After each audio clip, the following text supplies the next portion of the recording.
Ces âmes courageuses sont arrivées sur la mystérieuse planète Kron J5, où jungle de néons et créatures étranges cachent les secrets des signaux de la planète 666X. Découvertes, dangers et rencontres qui pourraient tout changer les attendent. Salut les amis! Avant de continuer, aimez et abonnez-vous.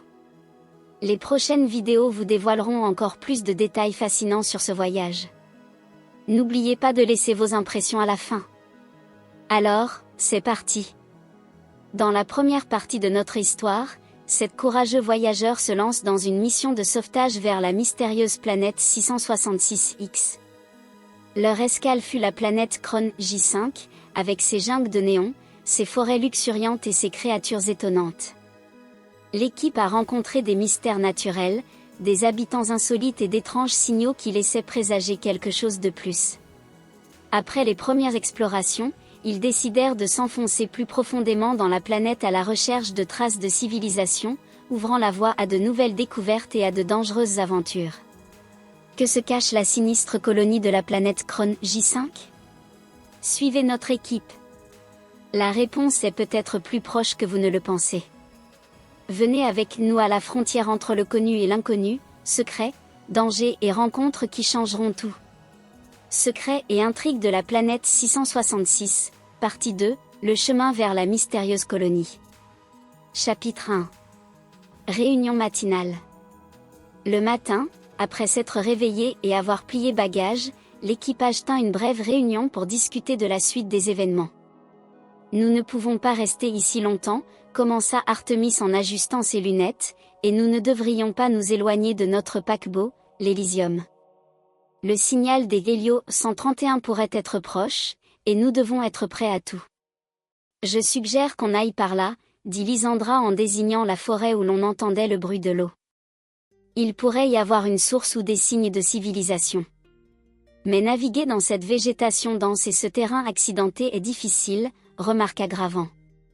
Il va falloir y consacrer beaucoup de temps et d'énergie. Si on veut trouver quelque chose d'important, il va falloir prendre des risques, ajouta-t-elle. Mira. L'eau est un repère sûr. Je peux prendre les drones et surveiller le chemin, suggéra Kai avec un léger sourire. Artemis hocha la tête. Bon, allons en équipe à la cascade. Là-bas, nous évaluerons la situation et déciderons qui ira explorer le village. Pour l'instant, nous allons avancer ensemble, et soyez prudents. Après avoir rassemblé leurs affaires, l'équipe se mit en route, traversant une jungle dense, des lianes suspendues et des sentiers sinueux peuplés de plantes lumineuses. Chapitre 2. Le bord du plateau et la cascade. Quelques heures plus tard, à travers le brouillard et les arbres scintillants, l'équipe émergea au bord d'un vaste plateau. À droite, la cascade tant attendue grondait, l'eau tombant d'une hauteur vertigineuse, formant un arc-en-ciel de minuscules gouttelettes. Le plateau s'étendait sur des kilomètres, et à peu près au milieu, une cité majestueuse était visible. Son centre était futuriste et fantastique, et à sa périphérie se dressaient de sombres bâtiments ferriques, aux toits étroits et couverts, et aux étranges tourelles, entourées d'arbres sombres et luisants. Cet endroit, a l'air à la fois attrayant et effrayant, murmura Elara en scrutant la colonie. Il semble détenir ses propres secrets. D'accord, acquiesça Artemis. Maintenant, nous devons prendre une décision, qui ira explorer la colonie et qui restera ici.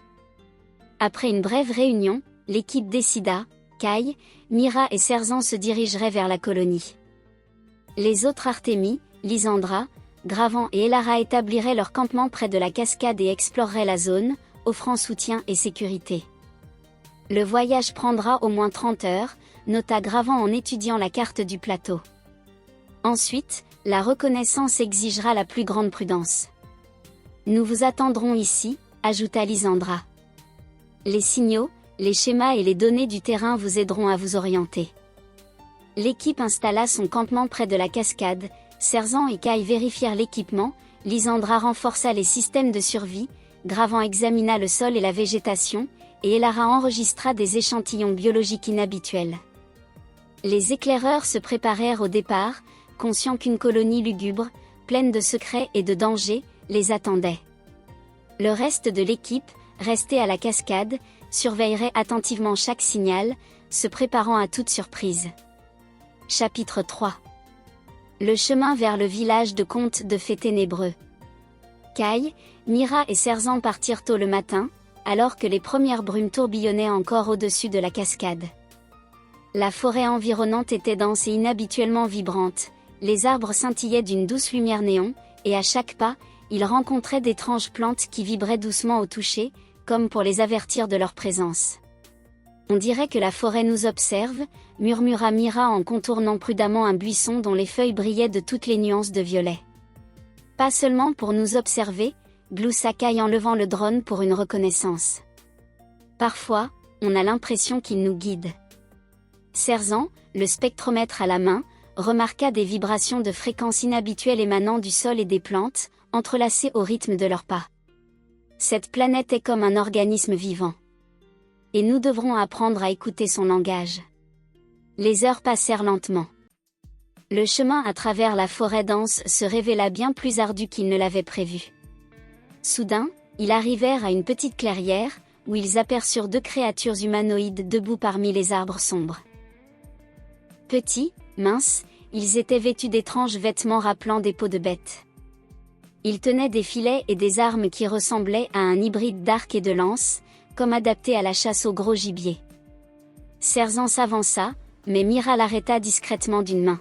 « Ils nous ont remarqués » murmura-t-elle. Les créatures se figèrent, leurs yeux brillants et vifs scrutant les 3 explorateurs. Un instant, le silence s'installa dans la forêt. Puis l'un d'eux fit un geste comme s'il allait parler, mais tous 2 disparurent, se fondant dans l'épais fourré, ne laissant derrière eux que le léger bruissement des feuilles. « On les a clairement dérangés » dit Kai. « Soit ils ne veulent pas communiquer. Soit ils nous observent. »« On est là » ajouta Mira en scrutant les alentours avec le drone.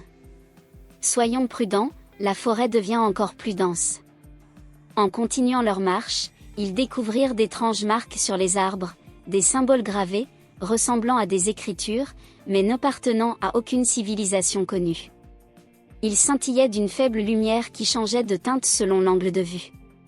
On dirait un avertissement, remarqua Serzan en prenant des mesures sur l'appareil. Ou une invitation. On ne sait pas encore. Chaque pas était empreint de tension et d'impatience. Des instants de silence alternaient avec des éclairs soudains et un léger bruit qui ressemblait au murmure discret de la forêt. Le voyage dura des heures, et la forêt céda peu à peu la place aux silhouettes sombres des bâtiments de la colonie, à peine visibles à travers le feuillage, toits bas, tourelles étranges, fenêtres rougeoyantes et volutes de fumée s'élevant dans l'air comme le souffle de la terre elle-même. « Nous y sommes » dit Kai en observant les contours. Les colonies, mais il faut se préparer à tout, ces gens ne sont clairement pas ordinaires. Mira et Serzan hochèrent la tête, observant attentivement chaque mouvement, chaque ombre, tandis qu'ils avançaient, complètement immergés dans une atmosphère de mystère, où chaque son, chaque lueur révélait quelque chose de la vie dans ce monde étrange et sombre de contes de fées. Chapitre 4. Nuit dans la forêt. À l'approche du crépuscule, la forêt devint plus dense et mystérieuse. Les immenses cimes des arbres bloquaient la lumière, et la douce lueur néon du feuillage éclairait à peine le chemin. Kai, Mira et Serzan trouvèrent une petite clairière au sol plat et décidèrent d'y établir leur campement. Après avoir construit un abri rudimentaire avec des matériaux de récupération, ils allumèrent un petit feu qui illuminait doucement les environs. Après le dîner, les explorateurs s'assirent autour du feu, discutant des événements de la journée et de la randonnée à venir vers le village de contes de fées. « On dirait que la forêt elle-même nous observe » murmura Mira. En écoutant le léger bruissement des feuilles. « Oui, parfois, j'ai l'impression que quelqu'un ou quelque chose épie nos moindres faits et gestes » ajouta Serzan en vérifiant les capteurs de son casque. La nuit fut longue et angoissante. À plusieurs reprises, ils furent réveillés par des sons étranges, rappelant les cris d'un animal inconnu, long, rauque et incompréhensible. Parfois, on avait l'impression qu'une ombre se déplaçait entre les arbres, et que quelqu'un les observait toujours en secret. Après un bruit particulièrement aigu, Mira dit doucement. « Il vaut mieux dormir à tour de rôle. Comme ça, On peut surveiller le camp et ne pas être pris au dépourvu. Kai hocha la tête, je suis d'accord, un devrait être de service, de dormir, puis se relayer. Ils organisèrent donc une garde de nuit, toutes les heures, quelqu'un se tenait près du feu et surveillait attentivement la forêt, tandis que les autres essayaient de se reposer un peu. D'étranges bruits se faisaient entendre de temps à autre dans le silence de la nuit, bruissements de feuilles, chutes de branches, bruissements semblables à des pas. Mais aucune créature ne s'approcha du campement, soit ils étaient trop prudents, soit ils observaient simplement de loin. Lorsque les premiers rayons de l'aube percèrent l'épaisse canopée, Kai, Mira et Serzan ressentirent un soulagement. Ils inspectèrent soigneusement le campement, s'assurant que tout était en place, et se préparèrent à poursuivre leur voyage. Nous arriverons au campement aujourd'hui, dit Serzan en tirant sur son sac à dos. Et il semble que quelque chose d'inhabituel nous y attend. Soyons prudents, ajouta Mira, serrant sa tablette contre sa poitrine. La forêt a déjà montré qu'elle pouvait être dangereuse et imprévisible. Le trio se mit en route, empli d'un mélange d'anxiété et de curiosité, sentant que chaque pas les rapprochait de la percée du mystère de ce monde sombre et féerique. Chapitre 5. La destination est proche, premières impressions. Au matin, après avoir plié le camp et vérifié leur équipement, Kai, Mira et Serzan se mirent en route. La forêt s'éclaircit peu à peu, laissant place à des collines ondulantes aux herbes hautes et aux arbres clairsemés. La route était sinueuse, glissante par endroits à cause de la rosée, mais chaque pas les rapprochait de leur but. Arrivés au sommet d'une des collines, un spectacle époustouflant s'offrit à eux. En contrebas, un village se dressait, comme sorti tout droit d'un conte de fées. Une rivière coulait entre les petites maisons, reflétant la lumière céleste, et des jardins aux couleurs vives brillaient tout autour, créant une atmosphère d'harmonie et de magie. « Regardez, c'est incroyable !» murmura Mira, incapable de détourner le regard. On a l'impression d'être entré dans un autre monde. Serzan observa les environs avec un télémètre, des bâtiments bas, mais bien protégés. À en juger par son apparence, quelqu'un vit ici, et peut-être avons-nous déjà été repérés. Kai, serrant les appareils d'enregistrement de données, ajouta prudemment. Avançons lentement. Nous devons comprendre qui vit ici et comment ils réagissent aux étrangers. Au centre du village se dressait un temple inhabituel, situé sur une vaste place. Son architecture combinait des éléments d'antiquité mystique et d'harmonie futuriste, tours arrondies, lignes douces couvertes de symboles et vitraux traversés d'une douce lumière. Il semble que le temple soit le centre de la vie du village, remarqua Mira en étudiant le scanner. Peut-être y organise-t-il des rituels ou des réunions. Le trio descendit la colline, se déplaçant prudemment parmi les jardins et les sentiers, essayant de passer inaperçus. Au bout d'un moment, ils aperçurent les premiers habitants. Ils semblaient humains, mais petits, vêtus de vêtements rappelant des peaux de bêtes et armés d'armes et de filets inhabituels, apparemment utilisés pour la chasse au gros gibier. Lorsque les habitants remarquèrent de nouveaux arrivants, leurs visages exprimèrent la peur et la méfiance. Ils se figèrent un instant, puis, d'un rapide coup d'œil, disparurent dans les fourrés de la forêt, comme s'ils se fondaient dans le paysage environnant. Ils ont clairement peur, dit Kai en s'agenouillant pour rester dans l'ombre. Peut-être rencontrent-ils rarement des étrangers. Ou alors, ils sont simplement prudents, ajouta Serzan. Nous devons être très prudents. Le moindre mouvement brusque pourrait les effrayer complètement. Mira, scrutant les alentours, remarqua du mouvement entre les maisons, des ombres vacillaient rapidement, presque imperceptiblement. Ils nous observent, et on dirait qu'ils attendent notre réaction. Le trio s'arrêta à l'orée du jardin, évaluant la situation. Un monde mystique s'ouvrit à eux, où chaque détail, chaque couleur, chaque ombre pouvait être porteur d'un signal ou d'un avertissement. Ils ont dû comprendre les règles de ce monde avant de franchir la prochaine étape, et nous vous en dirons plus dans la prochaine vidéo. Nous avons hâte de lire vos commentaires sur la vidéo. Si vous avez entendu quelque chose, n'oubliez pas d'aimer la chaîne et de vous y abonner.